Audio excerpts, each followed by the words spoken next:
আপনি কি কখনো বারোদি লোকনাথ বাবার আশ্রমে তিরোধান মহা উৎসবের সময় গিয়েছিলেন?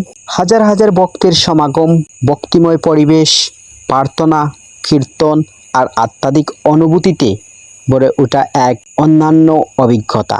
আমি এবার সেই মহা উৎসবে সরাসরি উপস্থিত থাকার সুযোগ পেয়েছিলাম। এই ভিডিওতে আপনারা দেখছেন সেই দিনের কিছু বিশেষ মুহূর্ত। কিন্তু বিশ্বাস করুন, ক্যামেরায় ধরা পড়া এই কয়েকটি দৃশ্য পুরো অনুভূতির সামান্য অংশ মাত্র।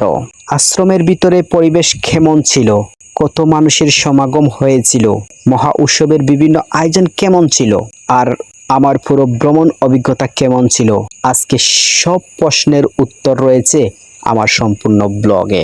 এসব কিছু নিয়ে আমি একটি সম্পূর্ণ ভ্রমণ ব্লগ তৈরি করেছি, আর সেই ব্লগে আমার বারোদি লোকনাথ বাবার আশ্রমের তিরোধান মহা উৎসবের সকল অভিজ্ঞতাও শেয়ার করেছি। যদি আপনি লোকনাথ বাবার আশ্রম, তিরোধান মহা উৎসব কিংবা ধর্মীয় ও ঐতিহাসিক স্থান সম্পর্কে জানতে আগ্রহী হন, তাহলে ভিডিওটি অবশ্যই আপনার ভালো লাগবে। আর এটা সম্পূর্ণ ব্লগ রয়েছে আমার ইউটিউব চ্যানেলে।